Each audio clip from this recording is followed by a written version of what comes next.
Olá, prezado aluno, seja muito bem-vindo mais uma vez. É um prazer estar aqui com vocês. Vocês já me conhecem, meu nome é Audrey Andiara, sou graduada em Nutrição pela Universidade Federal de Ouro Preto e mestre em Ciência da Nutrição pela Universidade Federal de Viçosa. Além disso, sou servidora do Instituto Federal do Norte de Minas Gerais no cargo de nutricionista.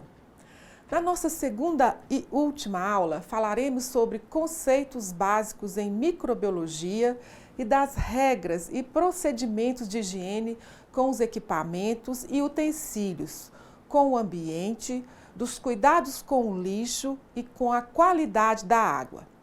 Vejamos no slide 1. Vou iniciar a aula de hoje perguntando para vocês: com qual frequência devo trocar a bucha de cozinha? Bom, para essa questão, a resposta é: a mesma esponja pode ser mantida em uso por até uma semana, desde que ela seja limpa de forma correta. Esse cuidado é necessário porque esse item de cozinha é um ótimo local de proliferação de micro-organismos, como bactérias e fungos. Então, vou dar uma dica. Ao terminar o serviço da cozinha, coloque a esponja já previamente limpa em água fervente por até 5 minutos. Depois, é só retirar, torcer e guardar em local seco. As esponjas de limpeza merecem destaque, uma vez que podem transferir quantidade significativa de micro-organismos para a superfície e para os utensílios utilizados nas preparações de alimentos, podendo reter restos de alimentos e servir como reservatório de micro-organismos geradores de doenças. Diversas pesquisas revelaram que nas esponjas utilizadas nos processos de limpeza e desinfecção de superfícies, equipamentos e utensílios, foram encontrados muitos micro-organismos oportunistas. Dessa forma, o risco de ocorrer contaminação dos alimentos na cozinha é grande, pois as bactérias transferidas de esponjas podem sobreviver por horas. A partir disso, as esponjas podem ser consideradas como uma das principais formas de contaminação cruzada. Muitas vezes tratamos esse tema com descaso e negligência, não é mesmo? Achamos que muitas informações sobre bactérias, vírus, fungos são mitos e não verdades. É dentro desse contexto que vamos continuar a nossa aula de hoje. Caro aluno, a microbiologia é o ramo da biologia que estuda os seres microscópicos, popularmente conhecidos por micróbios. Para se ter noção do tamanho de um micro-organismo, vejamos a comparação feita pelo pesquisador Silva Júnior. O brasileiro tem 1,65 m de altura em média. A bactéria mede 3 micrômetros, que é uma unidade de medida utilizada em microbiologia para medir seres muito pequenos, invisíveis a olho nu. Isso significa que o ser humano pode ser 500.000 vezes maior que uma bactéria. Os micro-organismos ou micróbios são seres vivos, assim como os homens, os animais e os vegetais. Como qualquer outro ser vivo, eles se reproduzem, crescem, se multiplicam e morrem. Porém, diferentemente do homem, Os micróbios ou micro-organismos se multiplicam muito rapidamente. Em questão de minutos, podem dobrar sua quantidade. Os micro-organismos são muito pequenos e só podem ser vistos com auxílio de um aparelho chamado microscópio. Vejamos no slide 3.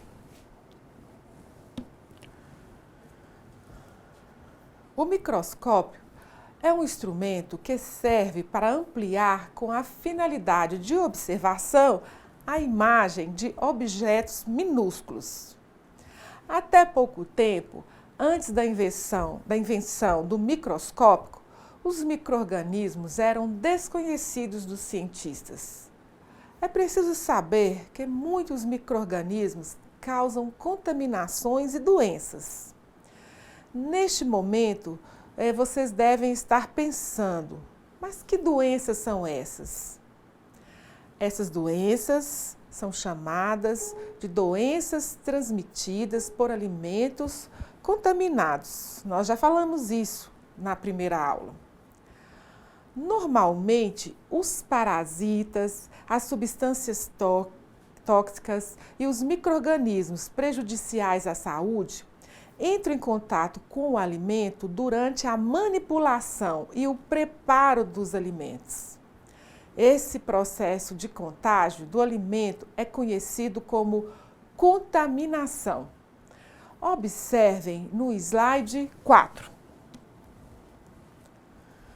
Um alimento seguro é aquele que não oferece riscos à saúde do consumidor. O perigo alimentar é tudo aquilo que possa causar algum mal à saúde das pessoas. No caso dos alimentos, os perigos podem ser físicos, químicos ou biológicos. Apresentaremos agora cada um deles.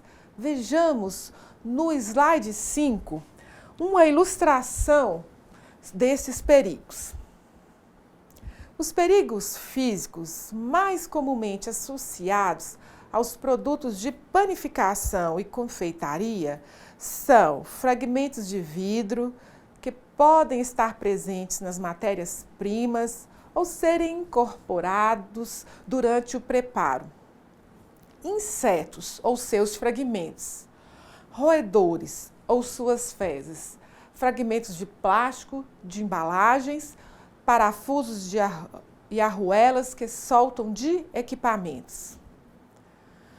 Já os perigos químicos compreendem os resíduos de inseticidas, detergentes, desinfetantes e principalmente as micotoxinas, que são toxinas produzidas por fungos ou bolores durante o armazenamento inapropriado, dentre outros contaminantes. Sobre os perigos químicos, vejamos no slide 6. Apesar dos limites estabelecidos na legislação serem considerados seguros, a adição de melhoradores de massas e conservantes são perigos potenciais que devem ser considerados. Vários ingredientes e mesmo corantes utilizados na fabricação dos produtos de panificação podem provocar reações que variam de leves a extremamente sérias em algumas pessoas. É importante que os ingredientes reconhecidos como alérgenos estejam devidamente indicados no rótulo, como é o caso do glúten. Todos são perigos químicos. O efeito da contaminação química pode ocorrer a longo prazo, como é o caso das substâncias carcinogênicas, capazes de provocar câncer, e dos metais pesados, que têm efeito cumulativo no organismo das pessoas. Ou seja, a carga de contaminação vai aumentando à medida que o indivíduo ingere alimentos contaminados com essas substâncias. Os efeitos a curto prazo que esses contaminantes químicos podem provocar são as alergias. Como já visto, são inúmeros os tipos de contaminantes químicos de alimentos. Vamos falar um pouco sobre os resíduos de material de limpeza.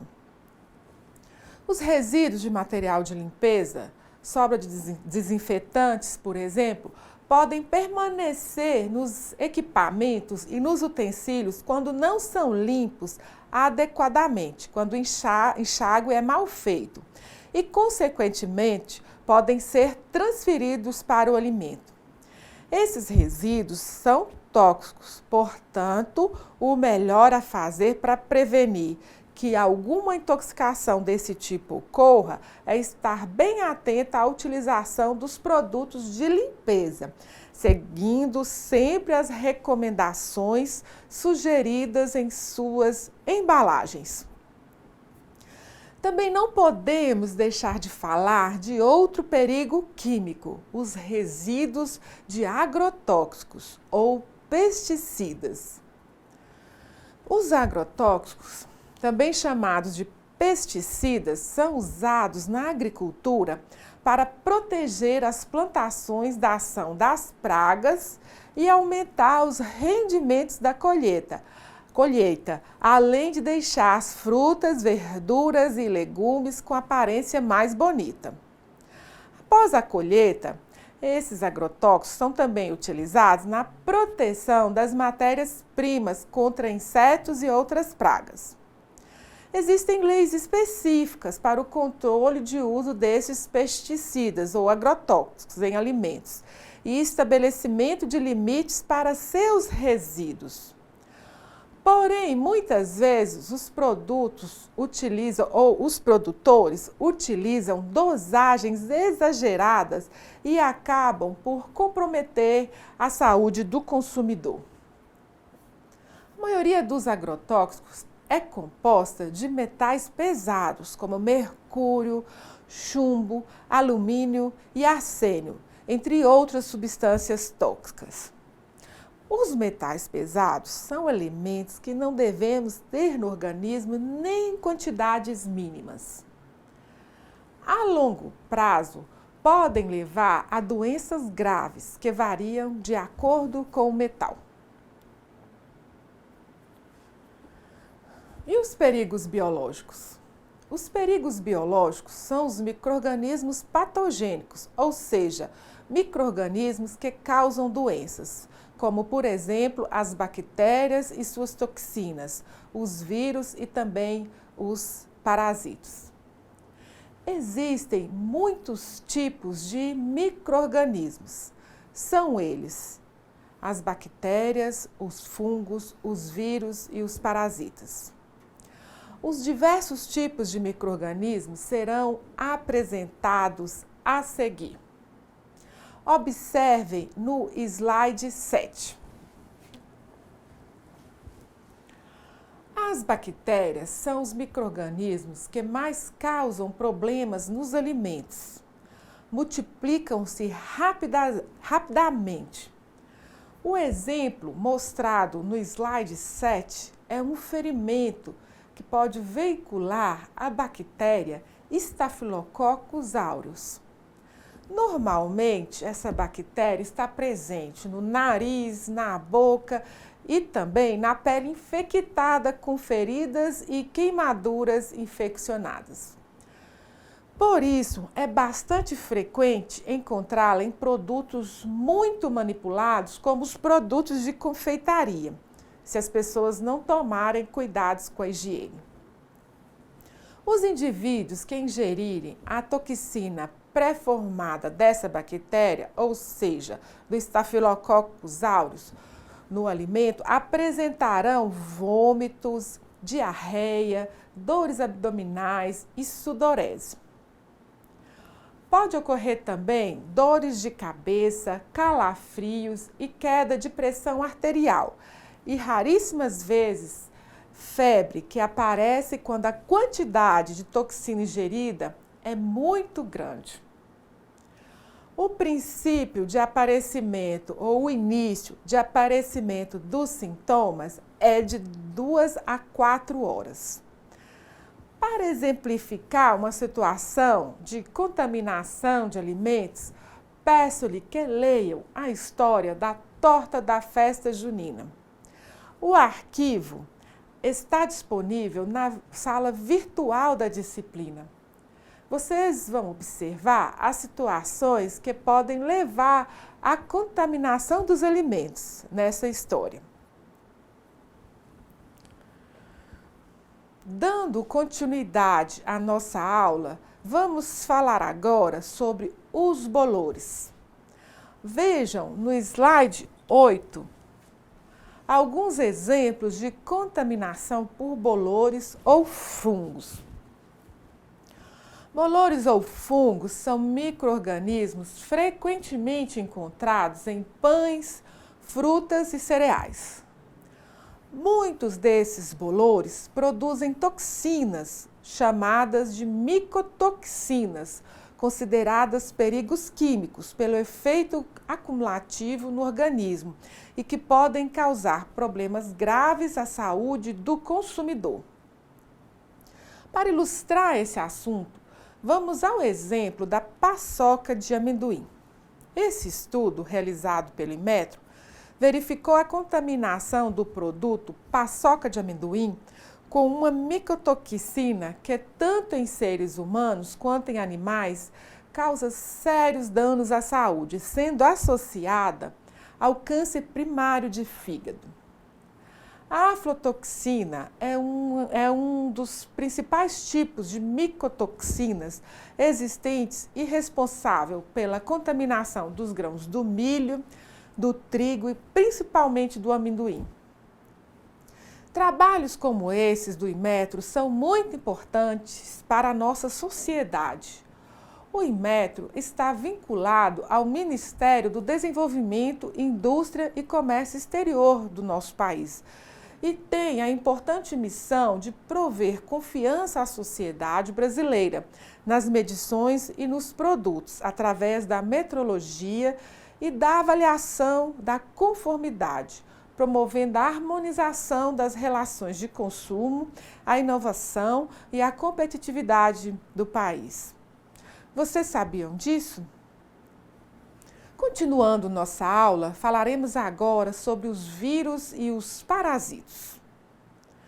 Os vírus são micro-organismos ainda menores do que as bactérias e muitos deles causam doenças. Não possuem vida própria. Só crescem quando estão dentro da célula do organismo, do homem ou dos animais. E como se difundem os vírus de origem alimentar? Observem no slide 9. A origem de todos os vírus transmitidos por alimentos são os intestinos, quer dos humanos, quer dos animais. Como tal, os vírus são frequentemente encontrados nas fezes ou em outros fluidos corporais.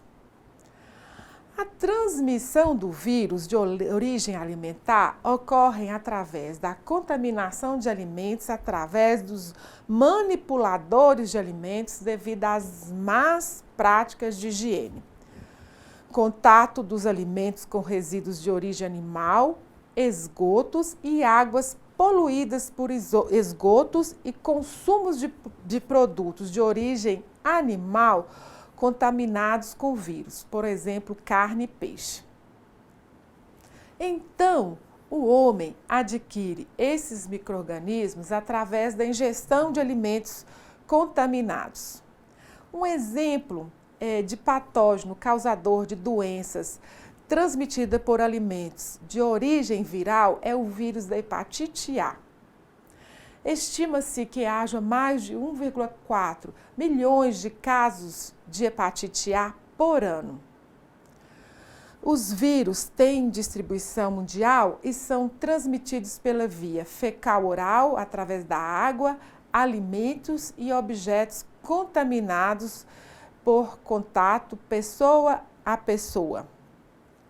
Melhoria nas condições higiênico-sanitárias, melhoria no tratamento da água fornecida à população, higiene pessoal adequada, maior controle na qualidade dos alimentos e vacinação, quando possível, são formas de prevenção contra a hepatite A.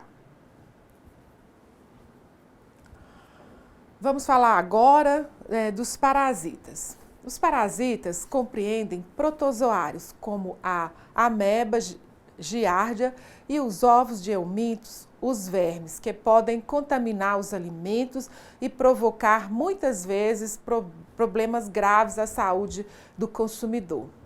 Vejamos no slide 10. O que é um parasita? Chamamos de parasita aquele ser vivo que se aproveita de outro para conseguir sua sobrevivência. O parasita normalmente vive dentro do seu hospedeiro, prejudicando-o por roubar o seu alimento. O piolho, a pulga e o carrapato são exemplos de parasitas que vivem no exterior do seu hospedeiro, se alimentando do seu sangue. Os parasitas que habitam nosso sistema digestório, as chamadas parasitoses intestinais, são conhecidas popularmente como vermes ou verminoses. Como já falei, existem dois grupos de parasitas intestinais, os protozoários e os eumintos. Os protozoários causadores de doenças mais comuns são as amebas e a giardia lamblia. Os eumintos ou vermes são parasitas mais complexos. Ao contrário dos protozoários, que se multiplicam dentro do hospedeiro, os eumintos produzem ovos e larvas que só se desenvolvem ao serem lançados no ambiente, junto com as fezes. As pessoas se contaminam ao ingerir esses ovos e larvas. A contaminação dos alimentos se dá pela falta de higiene, pois os parasitas, de modo geral, vêm das fezes deixadas em locais inadequados, como na terra, no mato, no pasto, no chiqueiro, próximo a plantações e reservatórios de água, entre outros. Sendo assim, uma pessoa terá lombriga, Ascaris lumbricoides, quando ingerir, juntamente com o alimento, o ovo desse verme, que por sua vez irá chegar ao intestino, desenvolver-se e virar um verme adulto. Vejamos um exemplo de contaminação por verme no slide 11. Suponha que um rapaz que estivesse infestado por lombrigas tenha defecado no chão próximo a uma horta. Os ovos das lombrigas estavam presentes em suas fezes e foram levados pelo vento até onde estavam as alfaces. A dona da horta foi colher as alfaces para fazer a salada do almoço, mas nem se preocupou em lavá-las e sanitizá-las adequadamente com hipoclorito de sódio ou água sanitária própria para o alimento. E os minúsculos ovos levados pelo vento foram parar no prato das pessoas que comiam a salada com maior prazer. Já podemos imaginar o resultado. Muito provavelmente, esses indivíduos foram contaminados. No caso da solitária, Taenia soli ou Taenia saginata, a contaminação irá ocorrer de maneira diferente. Vejam no slide 12. O indivíduo precisa comer a carne do porco ou do boi mal passada e contaminada com o cisticerco, conhecido popularmente como canjiquinha, por se assemelhar ao milho da canjica. Esse é o resultado da ingestão do ovo de solitária pelo boi ou pelo porco. No corpo desses animais, em vez de ir para o intestino, tornar-se um verme adulto, o ovo vira uma larva que se aloja no tecido muscular, ou seja, na carne que nós comemos. Então, quando alguém come a carne mal passada, contaminada, essa larva vai para o intestino, fixa em sua parede e transforma-se em um verme adulto que se alimenta daquilo que é ingerido pela pessoa, o que a torna fraca e doente. Por isso, tome muito cuidado com a carne que você come e fique atento à presença dessas canjiquinhas. Essas carnes não devem ser consumidas.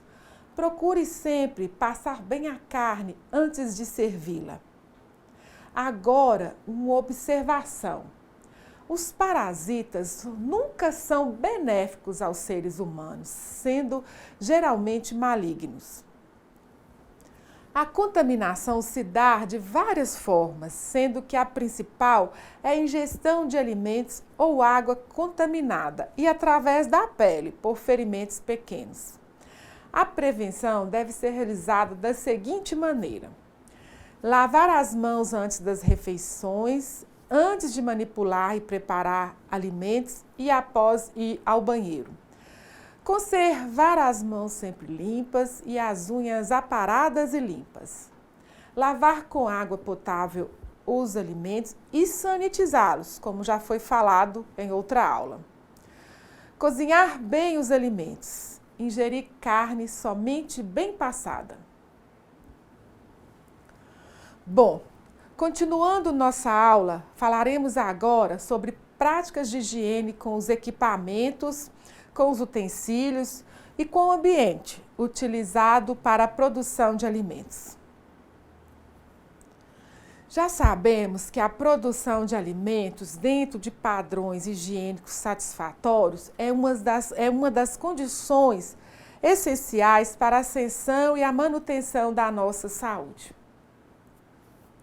Primeiramente, é preciso dizer que o material de acabamento dos utensílios e equipamentos usados no processamento de alimentos não deve liberar substâncias tóxicas, odores e sabores aos produtos.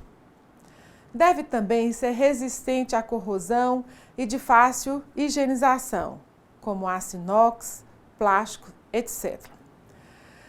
Caso de formas e assadeiras, o aço inoxidável é pouco utilizado, utilizando preferencialmente chapa de aço azulada, chapa de aço negra ou alumínio. Além disso, os equipamentos devem ser desligados para a realização dos procedimentos de higiene, para evitar acidentes. A higienização elimina ou reduz a contaminação e envolve duas etapas: limpeza e sanitização. Limpeza é a etapa em que se retira as sujidades, retira-se o que se vê, é a lavagem. Sanitização é a etapa em que se elimina os micro-organismos, retira-se o que não se vê. A higienização criteriosa das superfícies que entram em contato com a massa é um cuidado importante durante a modelagem de pães e de outros produtos de panificação e confeitaria. Na modelagem manual, os manipuladores precisam cumprir os procedimentos de higiene pessoal e comportamento higiênico no ambiente de trabalho. Algumas dicas importantes sobre a limpeza úmida. Deve-se primeiro remover os restos de alimentos das superfícies com auxílio de espátulas, escovas ou esponjas, visando a economia de detergente. Quando cabível, lavar a superfície com detergente para uma remoção mais profunda dos resíduos de alimentos. Nessa etapa, recomenda-se o uso de água morna, que ajuda na eficiência da limpeza. Finalmente, deve-se enxaguar a superfície com água corrente até a remoção completa do detergente, pois este inibe a ação do desinfetante, especialmente aqueles contendo cloro. Dicas importantes sobre a sanitização com o uso de composto clorado, no caso de utensílios e equipamentos com partes móveis. Mergulhar em solução clorada e mantê-lo submerso por 15 minutos. Borrifar com solução à base de cloro e aguardar durante 15 minutos para a sua utilização, ou um processo ou outro. No caso de bancadas, banhar ou borrifar com solução clorada. Aguardar 10, 15 minutos. Após o tempo de espera, promover o enxágue para a remoção dos resíduos de cloro. Após a sanitização, deve-se colocar os utensílios e equipamentos em local limpo e seco, protegidos de poeira e insetos. O programa de higiene para as padarias e confeitarias deve contemplar também o ambiente. Diariamente, em relação aos pisos, no caso das áreas secas, limpar o piso pelo menos 3 vezes ao dia, para evitar o acúmulo de resíduos de farinha e outras sujidades. Usar preferencialmente aspiradores de pó, para evitar a formação de nuvens de poeira. No caso das áreas úmidas, deve-se lavar com detergente neutro, esfregando com a ajuda de vassouras de cerdas de nylon. E deve-se enxaguar com água suficiente para remover todo o resíduo de detergente. Remover o excesso de água utilizando o rodo. Desinfetar aplicando solução clorada em todo o piso. Retirar o excesso de solução clorada com a ajuda de rodo e secar ao natural, ou utilizando panos de secagem. O que se deve fazer semanalmente? Em ambos os casos, após a retirada das sujidades, lavar paredes, pisos e ralos com água e detergente neutro, esfregando com esponja, escovão ou vassoura. Enxaguar e sanitizar com solução clorada. No caso do piso, retirar o excesso de solução clorada com a ajuda de rodo e secar ao natural ou utilizando panos de secagem, como já falado, já dito.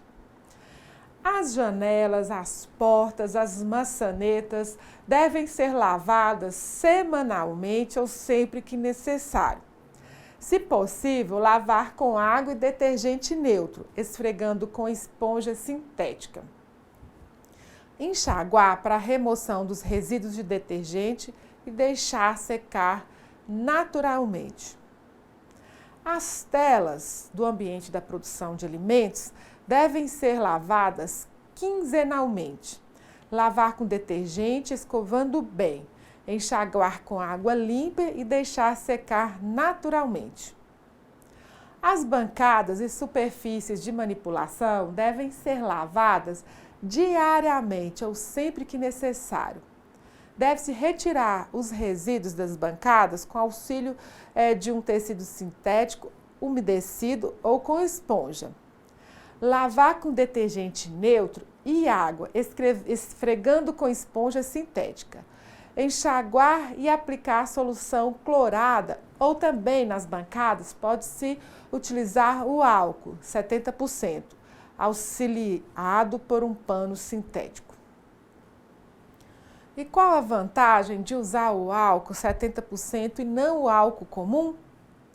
Dentre os processos de desinfecção, o álcool é um dos elementos mais usados pela sua eficiência e pelo seu baixo custo. O álcool a 70% contém 70% de álcool e 30% de água e é o mais eficiente nesse processo, porque os micro-organismos patogênicos, aqueles que causam doenças, captam a água existente no álcool, só que junto captam também o álcool que é letal para eles.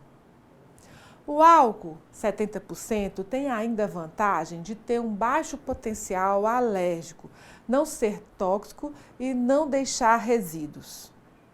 Ele pode ser utilizado em mesas e bancadas depois do processo de limpeza. Falaremos agora do processo de higienização dos banheiros. As instalações sanitárias devem ser lavadas diariamente. Rodos, vassouras e esponjas usadas na higienização das instalações nas instalações sanitárias devem ser exclusivos para este fim. Devem ser lavadas e sanitizadas antes e após o uso. Vamos falar agora sobre os cuidados com o lixo e o que fazer com o lixo. A cozinha deve ter lixeiras de fácil limpeza, com tampas e com pedal. Retire o lixo frequentemente para fora da área de preparo de alimentos, em sacos bem fechados. Após o manuseio do lixo, deve-se lavar as mãos. Por que ter esses cuidados? O lixo, além de atrair insetos e outros animais para a área de preparo dos alimentos, é um meio ideal para a multiplicação de micro-organismos patogênicos. Ao produzir alimentos, as empresas precisam se preocupar com os resíduos gerados após o processo de produção. Restaurantes, cozinhas industriais, comerciais, padarias, confeitarias, até residências produzem grande quantidade de lixo orgânico, resto de comida pronta, casca de vegetais e óleos provenientes de frituras que são recicláveis. É dever de todo cidadão dar a esses materiais um destino que não agrida o meio ambiente. Procure em sua cidade postos de coleta seletiva que recebam lixo reciclável. Quando não tratado adequadamente, o lixo pode causar impactos ambientais graves, com a contaminação do solo, do ar, da água e a proliferação de vetores e pragas transmissores de doenças. Ao fazer a coleta seletiva do lixo e encaminhá-lo para a reciclagem, as empresas e os domicílios contribuem efetivamente para a preservação do planeta. Vejam no slide 13 o tempo médio que alguns materiais levam para se decompor na natureza. Frutas, verduras e legumes levam de 2 a 12 meses. Garrafas de plástico, 400 anos. Pneu, tempo indeterminado. Vidro, mais de 4.000 anos. Temos também que contribuir com o nosso meio ambiente, fazendo o descarte de óleos para frituras de maneira adequada. No processo de fritura, o alimento é submerso no óleo quente e, assim, o óleo é exposto a 3 agentes que causam mudanças em sua estrutura: a água, proveniente do próprio alimento, o oxigênio, que entra em contato com o óleo a partir de sua superfície, levando a alterações, e, finalmente, a temperatura em que o processo ocorre, resultando em alterações térmicas. O óleo de cozinha, utilizado nas frituras, é altamente prejudicial ao meio ambiente, quando descartado incorretamente. Quando jogado nas pias, causa um entupimento das tubulações e, se não houver um sistema de tratamento de esgoto, acaba espalhando na superfície dos rios e das represas, causando danos à fauna e flora aquáticas. Quando descartado em terrenos baldios, fica no solo, impermeabilizando e contribuindo com enchentes ou entra em decomposição, soltando gás metano, agravando o efeito estufa. Vejamos a seguir algumas recomendações de boas práticas de fabricação para o uso e descarte dos óleos de fritura. Essas recomendações são da Anvisa, é o Informe Técnico número 11, de 5 de outubro de 2004. Deve-se controlar a temperatura máxima de fritura, 180 graus centígrados, pois não se deve permitir a elevação da temperatura a ponto de produzir a fumaça. Evitar completar o óleo em uso presente na frigideira, tacho com óleo novo. É preferível descartar a sobra de um óleo já utilizado, pois ao completá-lo, a degradação do óleo adicionado será muito mais rápida. Caso a fritadeira, frigideira, tacho não estejam sendo utilizados, mas existe a necessidade de mantê-los ligados para um uso iminente, os mesmos devem estar parcialmente tampados. Assim, se evita o contato do óleo quente com oxigênio, pois o óleo muito quente absorve oxigênio em maior quantidade, promovendo sua oxidação. Em intervalos de uso, o óleo deve ser armazenado em recipientes tampados e protegidos da luz, para evitar o contato com os principais catalisadores de oxidação, oxigênio e luz. Se o intervalo entre usos for longo, além de tampado, o óleo deve ser armazenado em geladeira para se aumentar a vida de prateleira do mesmo. O óleo deve ser filtrado a cada término de uso. Durante a fritura dos alimentos, especialmente dos empanados, que tendem a liberar partículas de sua superfície, retire os resíduos visíveis no óleo, com auxílio de utensílio apropriado. O óleo deve ser descartado quando se observar a formação de espuma e fumaça durante a fritura, escurecimento intenso da sua coloração e do alimento, e percepção de odor e sabor não característicos. O óleo não deve ser descartado na rede pública de esgoto. As donas de casa podem acondicioná-lo em sacos plásticos ou recipientes e juntá-los ao lixo orgânico. Já para os comerciantes, por descartarem uma quantidade significativa, sugere-se entrar em contato com empresas, órgãos ou entidades licenciados pelo órgão competente da área ambiental. O óleo deve ser descartado quando se observar a formação de espuma e fumaça, como já falei. Quando isso ocorre, já ocorreu a degradação na estrutura dos óleos, gerando compostos que liberam odor desagradável, incluindo substâncias que podem causar riscos à saúde do consumidor. Por fim, quais os cuidados devem ser tomados com a água? Os estabelecimentos devem ser abastecidos com água corrente tratada, proveniente do abastecimento público, ou de sistemas alternativos, como poços artesianos. No caso de sistema alternativo, a água deve ser analisada de 6 em 6 meses. Use somente água potável para o preparo dos alimentos e do gelo. Por que devemos ter cuidados com a água? Os micro-organismos patogênicos e parasitas podem ser transmitidos por meio da água. Por isso, é importante utilizar água tratada ou, quando não puder, conhecer a qualidade da água que está sendo utilizada. Notas importantes. Galões que foram usados com produtos tóxicos, químicos, não devem ser reaproveitados como depósito de água. A caixa d'água deve ser lavada e desinfetada no mínimo a cada 6 meses.